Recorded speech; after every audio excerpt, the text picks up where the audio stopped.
எதுக்கிட்ட அவனுக்கு 10 ரூபாய் கொடுத்தீங்க? இல்ல அவன் வந்து பைத்தியக்காரனுக்கு 10க்கும் உனக்கு வித்தியாசமா தெரிய போகுது. அதானே.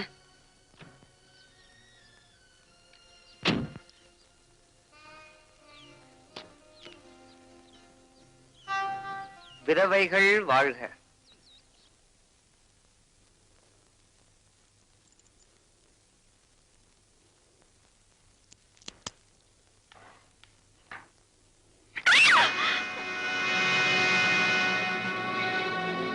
எப்படி உள்ள வந்து பாக்குறியா? கதவு இருக்கிற அளவுக்கு ஜன்னல் ஸ்ட்ராங் இல்ல. பழைய வீட்டுக்காரன் பெட்டி படுக்க எல்லாம் வெளியே தூக்கி எறிஞ்சிட்டான்னா அதுக்காக இந்த கோடான் தான் கிடைச்சதா? என்கிட்ட ஒரு வார்த்தை சொன்ன என்ன? அப்படி என்ன தப்பு பண்ணிட்ட? என்ன ஏன் அப்படி டார்ச்சர் பண்ற? உண்மையில பிரியப்பட்ட, உன்னை கல்யாணம் பண்ணிக்க ஆசைப்பட்ட, நீ ஒத்துக்கிட்ட. പക്ഷെ நீ ஒரு கண்டிஷன் போட்ட, அதுக்கு நான் ஒத்துக்கிட்டேன். உன் ஃப்ரெண்ட் ரங்கன் அவனுக்கு வேலை வாங்கி கொடுத்த, அது அவன் ஒத்துக்கல. அதுக்காக என்ன தண்டிக்கிறியா? Why do you penalize me for no fault of mine? தேவி, எதுக்குமே ஒரு எல்லை இருக்கு. இந்த வாரத்துக்குள்ள நம்ம கல்யாணம் நடந்தாகணும்.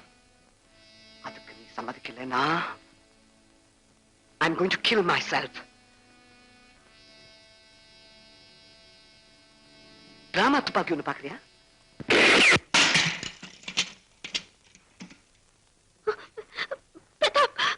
இந்த வாரமே நம்ம கல்யாணத்துக்கு சம்மதம்னு சொல்லு. சரி பிரதாப், சரி. முதல்ல அதை கீழே போடுங்க. Thank you, Devi. Please. எடா கொஞ்சம் கல்லா ராஸ்கல், நான் இது பண்ண பிரதாப், எത്ര பாக்கியவானாடா நீ. தகவல் ஏதாவது தெரிஞ்சதா அவனை பத்தி? அங்கங்க சொல்லி வச்சிருக்கோம். ரொம்ப ட்ரை பண்ணிட்டு தான் இருக்கோம். ஆர்கேபுரம் முருகன் கோயில்ல அர்ச்சனைக்கு ஏற்பாடு பண்ணிருக்கோம். நீங்க? ஐயோ, நான் இன்னும் ரெடியாவே இல்ல. இன்னும் ஷேவ் பண்ணிக்கல. காலம்பரம் மணிக்கணக்கா சாதக மண்டபத்துல நேரம் செலவழிப்பேன். ஆனா 10 நிமிஷம் செல்ஃப் ஷேவ் பண்ணிக்க வணங்குறது இல்ல. அது சோம்பேறித்தனமா இல்ல தம்புர பிடிக்கிற கையால கத்திய பிடிக்க கூடாதுங்கிற நினைப்பா தெரியல. ஆமா, இங்க சொல்லி அனுப்பிச்சா பார்பர் யாராவது வரமாட்டாங்களா? அதெல்லாம் நம்ம ஊர்ல தான். இங்க சலூனுக்கு தான் போயாகணும்.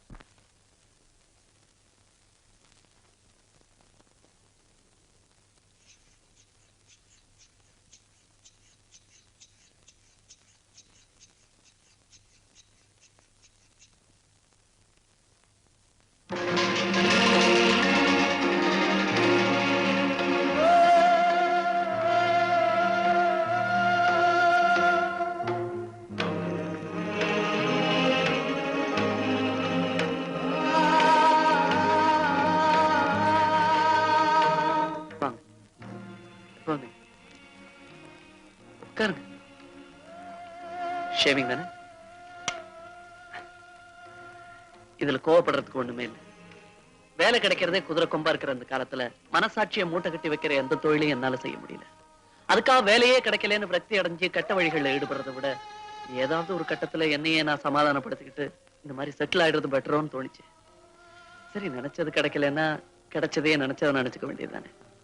நான் செய்யற தொழிலுக்கும் படிச்ச படிப்புக்கும் சம்பந்தம் இல்லைன்னு சொல்லுவீங்க. சரி, பயோ கெமிஸ்ட்ரி படிச்சுட்டு அக்கவுண்ட்ஸ் ஆபீஸ்ல குமாஸ்தா வேலை பாக்குறானே, அவன் படிப்புக்கும் தொழிலுக்கும் சம்பந்தம் இருக்கான்னு. என்னை பொறுத்த வரைக்கும் எந்த தொழில் செய்யறோங்கிறது முக்கியம் இல்ல, எப்படி செய்யறோங்கிறது தான் முக்கியம். இந்த தொழில் அதர்மம் இல்ல, பாவம் இல்ல, அவமானம் இல்ல, மனசாட்சியை விற்க வேண்டிய அவசியம் இல்ல, சுய கௌரவத்தை இழக்க வேண்டிய நிர்பந்தம் இல்ல. இந்த தொழில மரியாதை இருக்கு, திருப்தி இருக்கு, எல்லாத்துக்கும் மேல நிம்மதி இருக்கு. நான் யாரையும் ஏமாத்தல, கொலை செய்யல. I cut the hair, not anybody's throat. சரி, அதுக்காக படிச்சவங்க கதியெல்லாம் இப்படித்தான் நான் குதர்க்கம் பேசல, டிஸ்கரேஜ் பண்ணல, எல்லாரும் என்ன மாதிரியே தான் இருக்கணும்னு உபதேசமும் பண்ணல. சரி, இதெல்லாம் உங்களால ஒத்துக்க முடியாது. ஏன்னா தம்புராவை கையில பிடிச்ச பரம்பரையில வந்தவங்க. ஆனா 4ஆம் தலைமுறையை பார், நாவிதனும் சிற்றப்பனாவான் அப்படின்னு பழமொழி இருக்கு. தலைமுறைக்கும் தொழிலுக்கும் சம்பந்தம் இல்லை. அப்பா, I'm sorry. உங்களை அப்படி கூப்பிடணும்னு தோணுச்சு எனக்கு. உங்க புள்ள இந்த மாதிரி தொழில் செய்யறான்னு சொல்லிக்க உங்களுக்கு அவமானமா இருந்ததுன்னா நான் உங்களை அப்பான்னு கூப்பிட மாட்டேன். ஆனா நீ செஞ்சது சரிதாண்டா அப்படின்னு ஆமோதிச்சு இந்த சேர்ல உட்காரதா இருந்தா அப்பாவுக்கு கூட சேவை செய்ய தயாரா இருக்கேன் தொழில் முறையில்.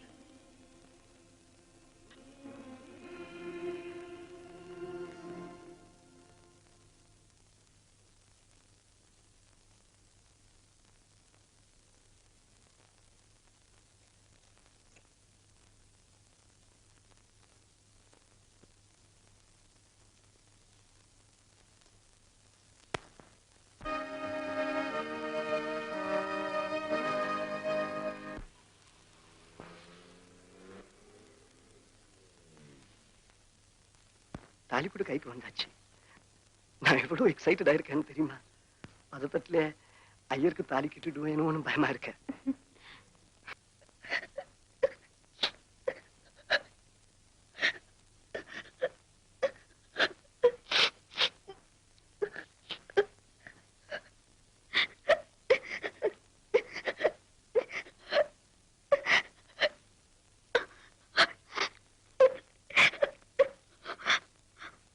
உங்களுக்கு நான் துரோகம் பண்ணிட்டேன்னு நினைக்காதீங்க. உங்களுக்கு வேற கிடைக்கணுங்கிற வேறையில தான் பிரதாப்ப கல்யாணம் பண்ணிக்க சம்மதிச்சு.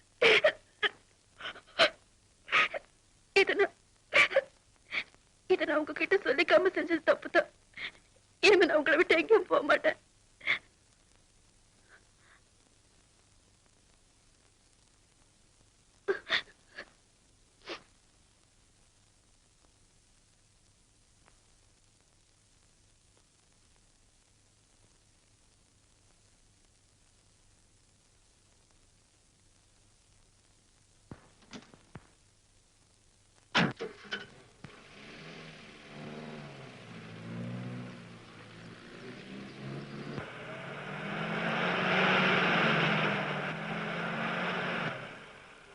பெரிய தியாகின்னு நினைச்சுக்காதே.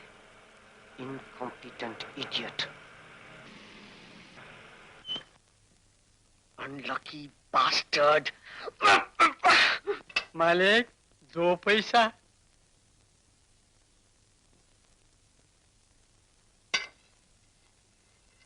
Stop. Lucky bastard. Go.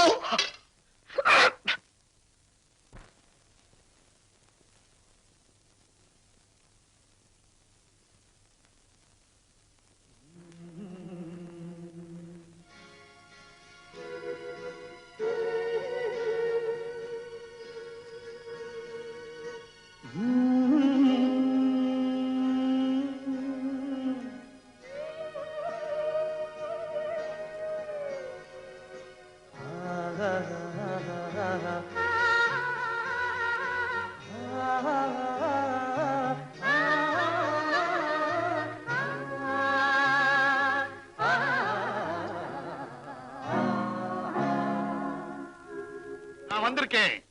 Selvaraj. Shaving और कटिंग सर. शेविंग.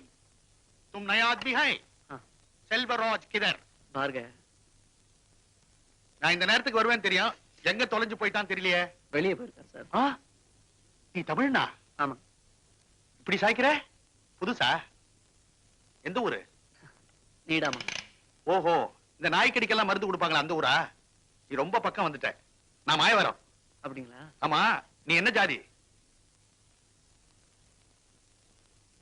வெள்ளை நிறத்தொரு பூனை எங்கள் வீட்டில் வளருது கண்டீர். சரி. பிள்ளைகள் பெற்றத பூனை, அவை பேருக்கொரு நிறமாகும். சாம்பல் நிறம் ஒரு குட்டி, கருஞ்சாந்து நிறம் ஒரு குட்டி, பாம்பின் நிறம் ஒரு குட்டி, வெள்ளை பாலின் நிறம் ஒரு குட்டி. எந்த நிறம் இருந்தாலும் அவை யாவும் ஒரே தரம் என்றோ, இந்த நிறம் சிறிதென்றும் இஃது ஏற்றம் என்றும் சொல்லலாமோ? இந்த இடி இடிக்கிற கவிதை நல்லா இருக்க. யாரை எழுதுந்து? பாரதி சார். பாரதியார் பாடலாம் தெரிஞ்சு வச்சிருக்கியா? என்ன படிச்சிருக்க? பெருசா ஒண்ணும் இல்ல. M A philosophy. என்னது? M A sir. ஆளை விடப்பா சார். நீ படிச்ச புள்ளையா இருக்க, உங்ககிட்ட நான் மூஞ்ச கொடுக்க மாட்டேன். அதுக்கு என்ன சார் சம்பந்தம்? நீங்க வாங்க சார். இப்ப சொன்ன கவிதை எல்லாம் மூஞ்சில எழுதிடுவேன், கத்தியில. ஐயா அதெல்லாம் ஒண்ணும் இல்ல, நீங்க வாங்க சார். சார் ப்ளீஸ், நீங்க தான் சார் காலையில முதல் போனி சார். போனி பண்றதுக்கு என் மூஞ்சி தான் கிடைச்சதா உனக்கு? அப்படிலாம் சொல்லாதீங்க சார். செல்வராஜ் வர்றதுக்குள்ள நான் முடிச்சிடுறேன் சார். உட்காரு. ஏதா ஷேவிங் முடிக்கிறா, ஆளை முடிக்கிறியா? எங்க அம்மாவுக்கு நான் ஒரே பிள்ளையா? அதனால எதுல விளையாடுறது? முகத்துல விளையாடுறது? நான் சொன்னா கேளு, விட்டுடு, விட்டுடு, விட்டுடு, விட்டுடு. நான் சொன்னா கேளு, விட்டுடு. மூஞ்சி போன வராதையா? அதெல்லாம் சொன்னா கேளு, அதெல்லாம் விட்டுடு. ஒண்ணும் ஆகாது சார். சார் நீங்க வாங்க சார். உன்னை கையெடுத்து நான் கூப்பிடுறேன், விட்டுடு. விட மாட்டேன். சார், நீங்க வாங்க. Boys!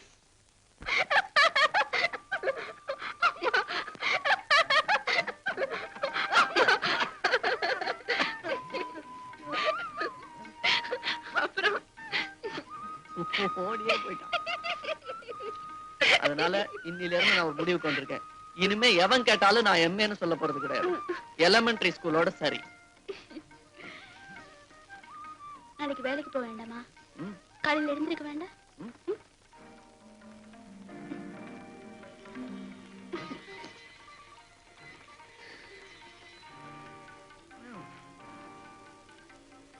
அடுத்த மாசம் சம்பளம் வாங்கின உடனே வீட்டுக்கு வெள்ளை அடிக்கணும்.